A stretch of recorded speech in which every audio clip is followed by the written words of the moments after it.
फिर एक बार प्रभु ने मौका दिया कि मैं आपके बीच में प्रभु के जीवित कलाम को लेकर आने पाऊं। आज का जीवित कलाम आमोस उसका 5 अध्याय और 4 पद। आमोस 5 का 4 यहाँ पर इस प्रकार से लिखा हुआ है, यहोवा इज़राइल के घराने से यूं कहता है, मेरी खोज में लगो तब जीवित रहोगे। मेरे प्रियो, यह एक आह्वान, काहे का आह्वान है? पश्चाताप करने का आह्वान। और यहाँ पर आमोस उस चीज को बता रहा है और वो कह रहा है, इज़राइल के घराने से यूं कहता है। इज़राइल का घराना आज वो विश्वासियों की मंडली है, विश्वासियों की कलीसिया है, हम और आप हैं। और परमेश्वर इस बात को यहाँ पर बता रहा है और वो कह रहा है, मेरी खोज में लगो। सो मेरे प्रियो, जल्दी हम देखेंगे पश्चाताप करना क्या है, कैसे हम पश्चाताप कर सकते हैं। हम उपवास रख लेते हैं, हम रविवार को चर्च चले जाते हैं, हम हर एक मीटिंगों में भाग लेते हैं और हम कहते हैं कि हमने अपने पापों से पश्चाताप कर लिया। लेकिन मेरे प्रियो, मैं आज आपको कुछ ऐसी बातें बताना चाहूंगा जिनके द्वारा हम अपने जीवन में पश्चाताप कर सकते हैं। पहली बात, और वो यशाया 55 का 3 आप पढ़ सकते हैं अपने घर में। वहां पर लिखा हुआ है, प्रभु के वचनों पर कान लगाना। अगर हम पश्चाताप कर रहे हैं, हम अपने जीवन में पश्चाताप कर रहे हैं, हम अपने पुराने जीवन से पश्चाताप कर रहे हैं, प्रभु का वचन इस बात को बयां कर रहा है, प्रभु का वचन इस बात को बता रहा है कि प्रभु के वचनों पर कान लगाओ। हर एक चीजों पर इंसान कान लगाता है।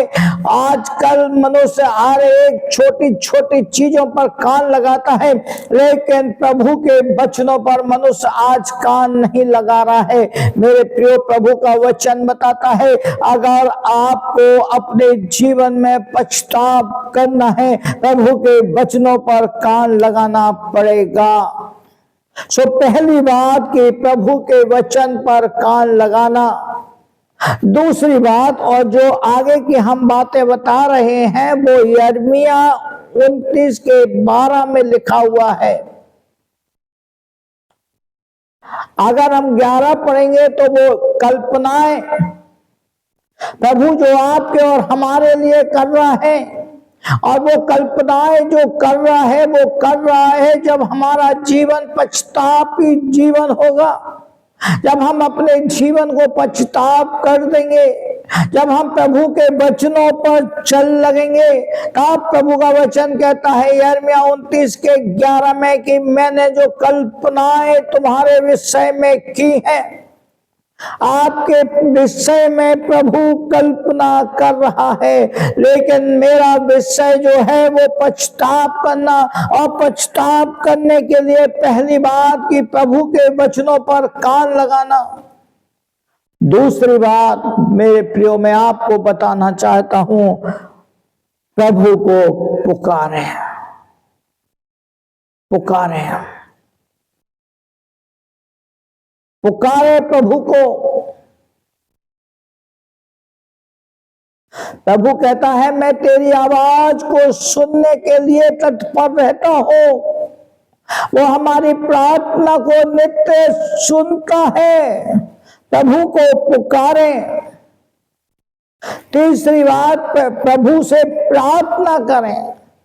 प्रार्थना कहलाता है प्रभु से बात करना, उससे बातें करें, उससे प्रार्थना करें, उसके सामने अपनी बातों को रखें।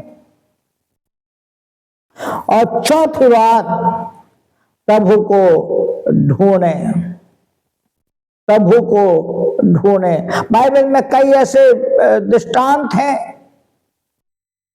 जैसे 10 सिक्कों में से एक सिक्का खो जाता है एक महिला का, और वो उस एक चांदी के सिक्के को ढूंढने के लिए वो लग जाती है। 100 भेड़ों में से एक भेड़ खो जाती है, वो 99 को एक तरफ रखकर वो एक को ढूंढने के लिए चला जाता है। और बाइबल बताती है यशायाह नबी की किताब में कि जब तक यहोवा मिल सकता है तब तक उसे पुकारे, तब तक उसे ढूंढिए, प्रभु को ढूंढे। और प्रभु को ढूंढने के लिए क्या करना पड़ेगा?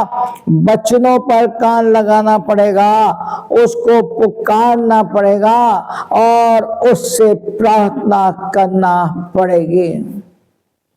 और उसके बाद आखिरी बात, सारे मन से उसके पास आए, सारे मन से उसके पास आए। सारे मन से उसके पास आने का मतलब ये नहीं है कि आपने दिखावा कर दिया, आपने दिखावे तरीके से पछतावा कर दिया और फिर कह दिया कि प्रभु मैं तो पछतावा कर रहा हूं, और फिर आपका जीवन वैसे का वैसा रहा। नहीं मेरे प्रियो, जब ये बातें आपके जीवन में आ जाएंगी, कौन सी बातें? जब आप वचनों पर कान लगा लेंगे, जब आप उसको पुकारना शुरू कर देंगे, जब आप उसके सामने प्रार्थना करना शुरू कर देंगे, जब आप उसको ढूंढना चालू कर देंगे, जब आप उसके पास पूरे मन से आ जाएंगे, तब प्रभु आपके जीवन में पछतावा का जीवन गहन करेगा।